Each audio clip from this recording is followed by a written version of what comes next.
So do you find your SEO strategy and ranking just isn't working for your business?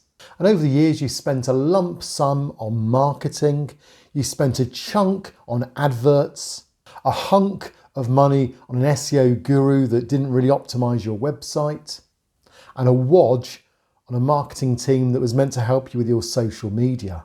It seems every day you check your website, you check your traffic, nothing seems to be moving, nothing seems to be working. There's no boost in business and there's no inquiries. Well, you're not alone. The majority of business owners go through that stage at some point, and maybe that's the stage you're going through at this time when nothing is working. And that may be one of the reasons why you're searching on YouTube and you've come across this video.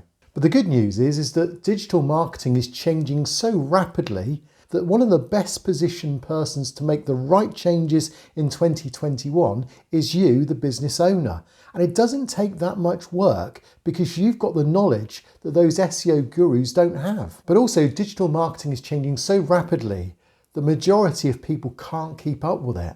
And that's an advantage because it means that most of the websites, most of the competition around you, they haven't optimized it with the very latest information. So I'm going to share with you today that very latest information. In fact, 5 areas that you can focus on today that will get your business moving in the right direction. It's a fierce market out there, but by focusing on these 5 things today, you should be able to see quite a change and a consistency to traffic going forward. So let's take the first one, which is about brand building. Think about how you build your brand at the moment. Ideally, what you want locally is brand recognition, and you want to build up loyalty with those customers that come to you in the first place. How can you do that? Well, gaining a list of your customers and perhaps sending them promotions is always been one of the best ways in a marketing sense. And there are some great free tools you can use to do that. But by collecting their data and then sending them information, you'll keep this loyalty. Tools like MailChimp or Aweber are free. You can have all sorts of mailing going on and marketing going on. And ideally what you want to do is make this connection with your audience and strengthen that connection as they see your emails come through on a regular basis. And it takes them through to maybe a landing page or a special promotion, and you make them feel special. And they then will perhaps tell others about your brand. So brand loyalty, building up the strength of your brand by means of a database and sending out newsletters or emails or updates or blogs is a big must for 2021. So if you want to improve your branding by 82% was one of the videos I made where that was really the case, then head over to this video after we finished and you'll find that really helpful. Now the second area is local SEO. And without wanting to sound like a broken record, but Google My Business is always going to be the first thing that I'm going to suggest you look at. So if you haven't registered your business with Google My Business, then really no wonder you're not getting traffic. That is the kind of top area you could go to at the moment to get inquiries from customers. The majority of people use Google. The majority of people on their phone will use Google Maps. And the majority of people when they're on Google Maps will then ask for the nearest business, the nearest service.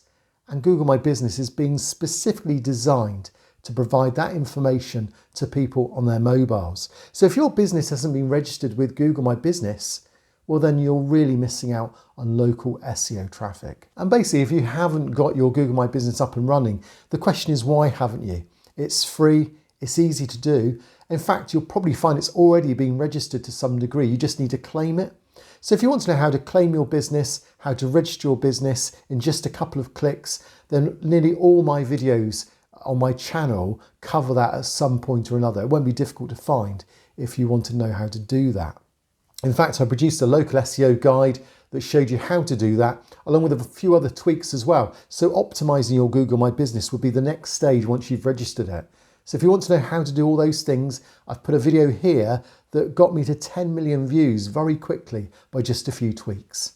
Now, before my next few tips, I just wanted to share with you that I'm building a series of videos at the moment. There are 30 videos in this series, and it's on a daily basis. I'm helping people boost their business. It's called Boost My Business. It's a 30-day challenge, and the way it works is you start day one with me, and then each day we just spend 10 minutes together going through how we can tweak your Google My Business listing and maybe some other local SEO things we can do too.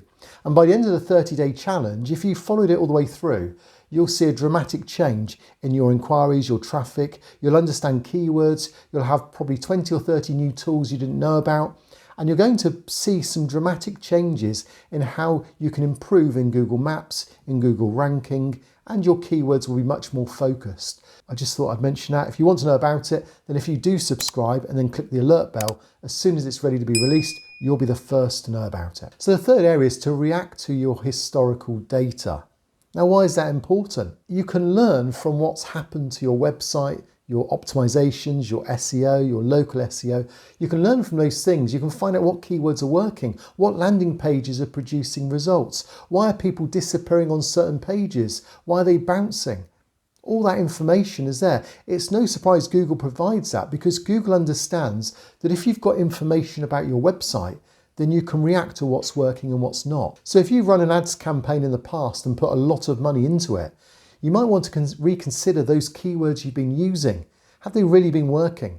What about the landing page? Is it really finding people that are intent on buying your services and products? Well, my recommendation would be to use the Google Search Console, because rather than being confusing, it keeps it quite simple. And then if you want to dig deeper, you can. And in fact, you can combine all those together if you link the accounts through one Google account, which is really helpful. But you know, even if you have 1,000 people turning up every day on your website through AdWords or ad campaigns, it's irrelevant if they're not ready to purchase. And that's about understanding search intent. And if you've not come across search intent, then there's a video here that will help you. It's called Quality Leads, Not Quantity Traffic. And it's a great video. You need to watch that one. Now, my fourth area is one I've spoken of for quite a few months now, is image search SEO. Now, we've known that Google can reverse engineer searching. We know that Google understands images far better than it did a few years ago. But in the past, if you put an image up on a website or on a social media platform, you knew that unless you put an alt tag or the title to the image, there was no way of communicating what the image was about. But of course, that changed a few years ago. With some updates in the algorithm, Google fully understands what the image is about. If you don't believe that, just do a search on images for, say, a plumber and see what comes up. You'll see that it understands exactly what a plumber is. And that's true on any job, any business that you search on Google. In fact, were you aware that with Google Lens and with Google Search, that Google fully understands the text on an image? It can read it. It can even spell it back to you. It can even read something that's in foreign language and then tell you in a translation. Google is able to recognize places. So if you've got a particular local SEO you're doing, with photographs of local monuments or land areas or well-known landmarks, you'll be surprised. Google gets it. It knows you're local too. It'll even understand the expressions on your face. Use images wisely, but make sure they're unique to your business.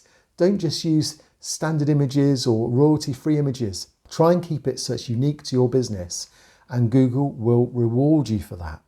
And try and make your logo prominent wherever you can as well, and that will increase the branding identity within Google. I mean, images literally speak 1,000 words or keywords in effect, so view it that way. Now, if you want to know what to do with images and how it all works, I produced a video here, so you can go along to that one afterwards, and that will show you how images work and the importance of putting the right images up, particularly with Google My Business in mind, because that's probably the greatest way for a local SEO point of view to get images into Google's search engine. And the final thing you can do in 2021 that's still growing, and I still don't think we've seen the peak of this yet, and most people still don't seem to be thinking this way, is are you optimizing with voice search in mind? Now, why do we say voice search? Well, most people now in their homes will have something that enables them to have a voice search. So maybe they've got Alexa, maybe they've got Google, and they'll use certain words and then they'll then ask questions. But because they're talking it out rather than spelling it or typing it out, then the words they're using, the keywords they're using, tend to be a little bit more long tail. So they tend to be 4, 5, 6 words as opposed to 1 or 2. So when you're optimizing and thinking of keywords, are you thinking of the voice search keywords too? I mean, next time you've done a search on your phone, compare your searches, your search history, to perhaps the times when you typed in a search, and you'll see there's more keywords. But the keywords you use might be a bit more like near me or close to me. Where's the nearest? How do I get to? Experts have noticed that there's a new opportunity here, and most people aren't digging into it. They're not tapping into these new keywords. Now, I put together 5 SEO tips for voice search engines, and that video's here, so you don't want to miss that one if you want to go deeper into that subject. You know, a few years ago, I had the same issues as you. I tried ads, I tried Bing ads, I tried Google ads. Nothing was working. I could be spending more and more money just to see people come onto the website, they click through, I've paid for the click, and then they just leave me. And then I discovered local SEO and optimizing it. And that's what I've been sharing on YouTube for the last couple of years. So I mentioned a video earlier, which was how I got to 10 million viewers very quickly, just by a few tweaks. And if you want to know a bit more about those stats and how I got there, then don't miss that video right here now. But don't forget to look out for my Boost My Business, which is going to help you in a 30-day period, day after day for 10 minutes. Look out for that. If that's available, that video will be here.